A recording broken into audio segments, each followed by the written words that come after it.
Éternelle question lancinante lorsqu'il y a une élimination de l'équipe de France dans une grande compétition. Alors, monsieur Vincent, juste un accident sportif ou un problème de fond durable ? Ah Philippe, j'aimerais que ce soit qu'un accident, mais j'ai bien peur que le match soit plus profond que ça. Entre deux.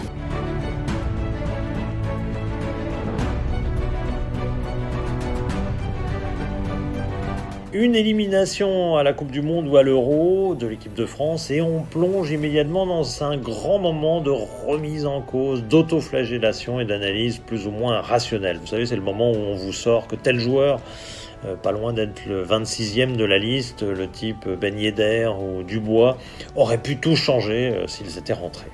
On est dans l'irrationnel, dans l'ultra court terme, et pour autant je veux développer cette thèse de l'accident sportif.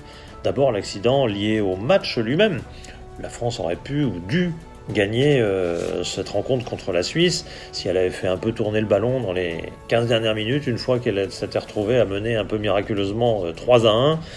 Eh bien, il serait peut-être rien arrivé, mais elle a fait preuve d'une indiscipline, d'un état d'esprit coupable qui fait partie des aléas d'une compétition. Rappelons-nous en 2018, dans le tournoi Coupe du Monde, eh bien là, tous les aléas ont été favorables. L'adaptation éclair de Pavard et Hernandez, aucune blessure.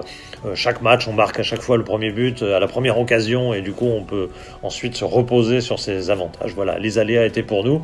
Ils n'ont pas été pour nous cette fois-ci. Je plaide donc pour l'accident sportif, d'autant plus que évidemment, l'effectif de l'équipe de France, ce sont de super joueurs qui formeront sans doute demain l'ossature de cette équipe qui sera compétitive pour la Coupe du Monde dans 1 an et demi. Néanmoins, on a pointé déjà le problème de l'état d'esprit qui n'a pas été bon durant cet Euro, c'est une évidence. On peut même dire que c'est une équipe qui ne ressemblait pas à Didier Deschamps. Ça traduit sans doute une perte d'influence du coach français, une perte d'autorité aussi, on l'a vu dans l'épisode étonnant avec Coman, qui a fait penser d'ailleurs à la phrase de Pablo Longoria, le président de l'OM, sur ces joueurs formés, très bien formés en France, mais souvent dans un style individuel et pas toujours collectif. Constatons-le, Didier Deschamps visiblement avait perdu un peu sa patte collective durant cet Euro. Il y a eu sans doute des difficultés à l'intérieur du groupe qu'on ne connaît pas forcément. Alors bien évidemment, certains en profiteront pour sortir l'ombre de Zinedine Zidane libre de tout contrat. Il n'est pas impossible d'ailleurs que même l'autorité de Noël Le Graët soit mise en cause, y compris d'ailleurs par quelques numéros 2 zélés qui pourraient jouer sur cette carte Zidane. En tout cas, c'est une mauvaise nouvelle pour le football français en entier. Et pour la fédération, parce que cet accident sportif va avoir un impact sur le nombre de licenciés. On sait déjà qu'on est tombé en dessous de 2 millions de licenciés et qu'on a perdu 300 000 licenciés l'an dernier à cause bien sûr de la crise Covid. Donc cette thèse de l'individualisation du joueur français, on peut la reprendre également pour Kylian Mbappé, qui va être un peu le symbole de l'échec, alors qu'il a fait des choses formidables, mais il n'a pas eu l'efficacité. Et il a parfois, c'est vrai, poussé dans l'individualisme et ce sera évidemment largement noté et commenté. Bref, je plaide pour un accident sportif à l'impact momentané. Oui, sauf si en plus on ajoutait à cet accident sportif un mépris au point des clubs, au point de balancer littéralement la sélection au JO. Et là, mine de rien, l'impact pourrait être tout d'un coup plus important et le poids du foot en France pourrait en être plus altéré qu'on ne le pense.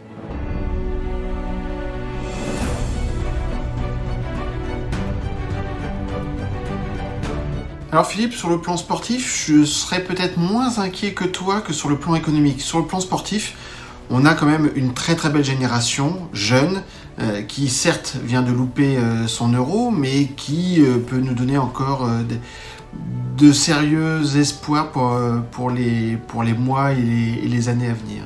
Non, sur le plan économique, en revanche, le football, comme les autres activités sportives, sont tirés par deux choses, le championnat et les équipes nationales. Le championnat, on sait que pendant les 3 prochaines années, on a pu déjà en parler dernièrement ensemble, eh bien, il faut qu'on acte qu'on ne sera plus dans un Big Five, mais qu'il y a un Big Four et qu'on sera peut-être le premier des poursuivants. On pouvait donc espérer se raccrocher aux performances de l'équipe de France, championne du monde, vice-championne d'Europe jusqu'à ce lundi soir. Il n'en sera rien, puisqu'elle a loupé la marche. Et donc là, on ne pourra plus donc compter sur elle pour tirer notre football par le haut. Évidemment, ça va avoir un impact sur les diffuseurs parce que TF1, M6 et beIN Sport qui ont misé sur cet euro vont devoir réaliser probablement des résultats en dessous de leurs espérances parce que les audiences avec une équipe de France qui sort en 8e ne seront pas du tout comparables à une équipe de France qui aurait pu aller en demi-finale au moins comme souhaité par le président de la fédération, Noël Le Graët. Évidemment, on a déjà le sujet du diffuseur au niveau de la Ligue 1. J'ai bien peur que ça impacte l'intérêt du public, l'intérêt du grand public qui se rassemble autour de l'équipe de France et qui, après, peut venir nourrir les clubs. On a déjà un sujet d'affluence avant même le Covid.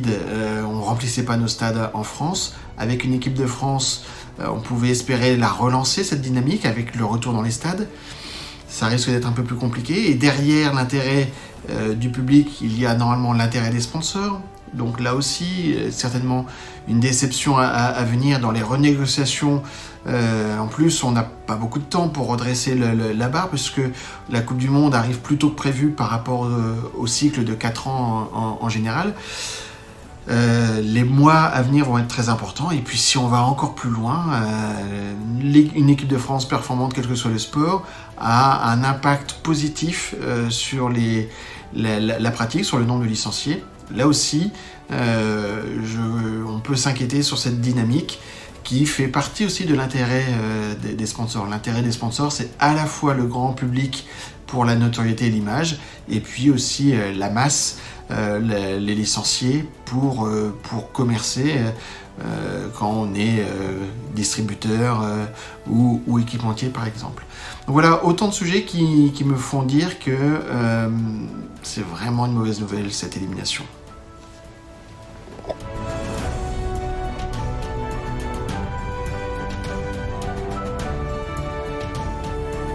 Alors Vincent, pour arbitrer notre duel, justement, un spécialiste, parce qu'il a été sélectionneur dans de nombreux pays, Claude Leroy, et vous avez connu évidemment très souvent ces après-éliminations où il y a beaucoup de débats et des conséquences. Où le fauteuil d'entraîneur est de plus en plus électrisé. Par exemple. Prêt à sauter, mais bon, il y a des débats aussi sur le pourquoi tactique, sur le devenir des joueurs. C'est pour ça que je disais Kylian Mbappé ne sera plus jamais le même après ce match qu'avant, parce que ça va le faire grandir et que il faut juste qu'il retienne ce que disait Nelson Mandela, c'est que Mandela disait « je perds jamais, soit je gagne, soit j'apprends ». Il va falloir qu'il apprenne avec ce mauvais euro en termes d'efficacité, parce que tout n'a pas été non plus mauvais dans cet euro de la part de Kylian. Puis après, il y a toute la réflexion globale sur qu'est-ce que c'est une équipe nationale, comment on prépare des jeunes joueurs à devenir des internationaux, comment on fait évoluer un football, comment on travaille plus sur la tactique, les remplacements, que veulent dire les remplacements. Est-ce que pour préserver un résultat, il faut absolument faire rentrer un joueur défensif ou garder les joueurs offensifs qui portent plus vite le danger et qui bloquent beaucoup plus les défenseurs adverses? Il y a toute une série de questions. Didier a montré qu'il était un fabuleux entraîneur. Mais sur le match contre la Suisse, on peut se poser certaines questions sur la façon, après 9 ans, parce que c'est très très long, 9 ans avec une équipe, on voit ce qu'il en est du sélectionneur allemand.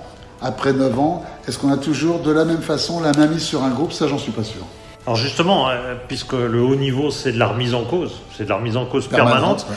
Est-ce qu'il en a manqué au niveau de l'équipe de France depuis ce titre de champion du monde en 2018 dont on nous a rebattu les oreilles alors que ça fait déjà 3 ans? C'est toujours le danger, c'est toujours le danger, à savoir que on dit, quand on arrive au sommet, bien évidemment, on ne peut pas dépasser le sommet et qu'on ne peut que reculer un petit peu, mais c'est vrai que c'est le moment où là, il faut se remettre en question et qu'il y avait peut-être un effectif qui était quasiment le même avec des joueurs qui avaient fait des saisons plus que médiocre pour certains, ou ayant très peu joué, qui était quasiment l'effectif de base, en tout cas sur le 11 de départ, qui était très proche de cet effectif champion du monde. Or, il ne faut pas rester figé dans ses choix, pas penser qu'on gagne un grand titre avec une équipe et on préserve ce titre, de toute façon, toujours avec d'autres équipes.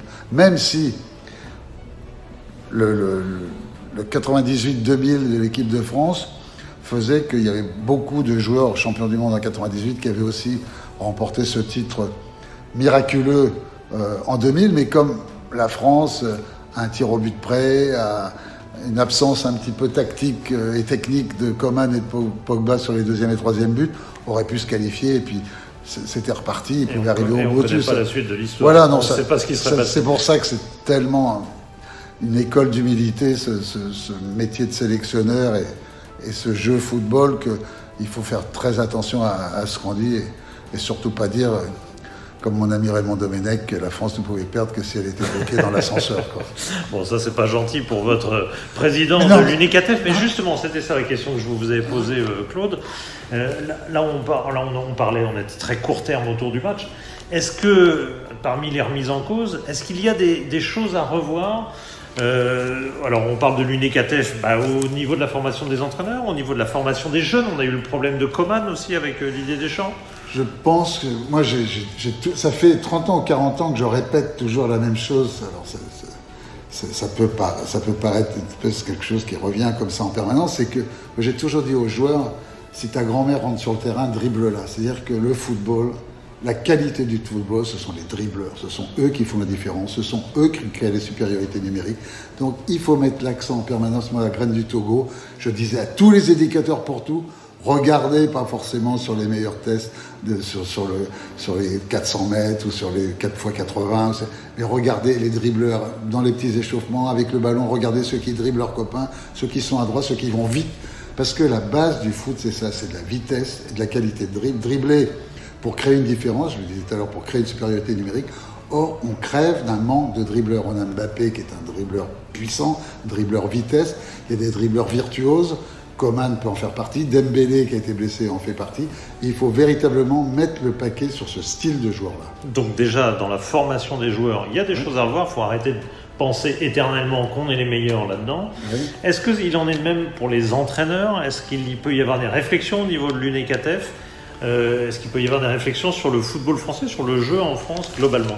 Moi, la dérive qui est un petit peu, c'est que vous, Philippe, qui êtes un grand spécialiste des statistiques et du visionnage, la palette ne me contredira pas, mais je pense qu'il faut faire attention de ne pas tomber non plus dans le tout statistique. Ça devient inquiétant parce que ça déteint complètement sur le comportement des joueurs. À savoir qu'on se rend compte maintenant que les joueurs, ils ont remplacé jeu JEU par jeu JE, parce qu'ils sont en permanence à l'écoute de toutes les statistiques, dernière passe décisive, maintenant certains voudraient l'avant-dernière passe, les buts marqués, le nombre de situations de jeu dans lesquelles ils sont trouvés. Et il faut faire attention, l'exemple le plus précis, c'est on mène 3-1 et on a l'impression qu'on veut absolument encore marquer une ligne supplémentaire dans les stats, alors qu'à ce moment-là, si on cache le ballon, si on fait tourner, si on garde le ballon très loin de nos buts, dans des espaces libres, neutres, avec des renversements de jeu et tout, alors que les Suisses ont la tête sous l'eau, on ne se trouve pas dans des situations de 3-2, puis après de 3-3. C'est parce qu'il faut être très très vigilant que cette course aux statistiques devient un petit peu inquiétante. Donc la dimension individuelle a peut-être pris un peu trop le pas, et ce titre de champion du monde a pu aussi faire évoluer les esprits un petit peu trop vite. Une dimension individuelle trop importante, il va falloir travailler du collectif.